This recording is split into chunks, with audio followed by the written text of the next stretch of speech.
Mereka semua berbondong-bondong mendaftar menjadi prajurit. Sepertiga dari penduduk Kabupaten Pingliang datang untuk mendaftar. Ini hampir seluruhnya Kabupaten Pingliang, jumlah total seluruh pekerja laki-laki. Saya tidak menyangka itu hanya akan berupa pemberian uang saku bulanan kepada mereka. Pembagian yang begitu sederhana, yaitu 200 jin beras dan 30 bungkus acar sayuran. Kondisi kamp militer dapat menarik rakyat.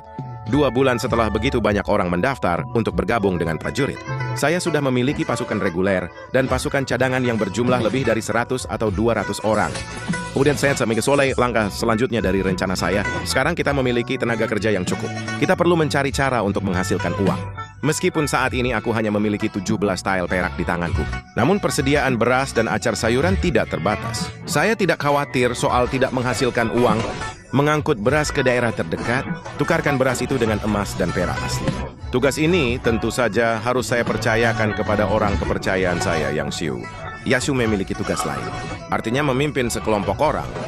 Biji-bijian dan acar sayuran dari gudang, bawalah ke kota kabupaten terbesar terdekat.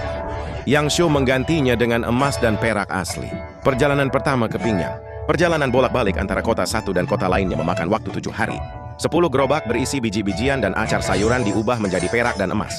Bibidangka dengan cahaya putih murni pasti akan memberi Anda medali perak. Selain 3.000 tile Yang Xiu, hal itu juga membawa sebuah pesan. Artinya seluruh wilayah Yongzhou saat ini berada dalam keadaan memprihatinkan. Seluruh wilayah Yongzhou mengalami kekurangan pangan yang parah. Sudah lebih dari 6 bulan tidak hujan, setiap hari cerah dan terik. Ladang-ladang itu semuanya kering dan retak. Kota Pingyang dan Kabupaten Pingjiang di sekitarnya, produksi biji-bijian tahun ini telah menurun lebih dari setengahnya. Hashu menceritakan apa yang dilihat dan didengarnya di kota Pingyang.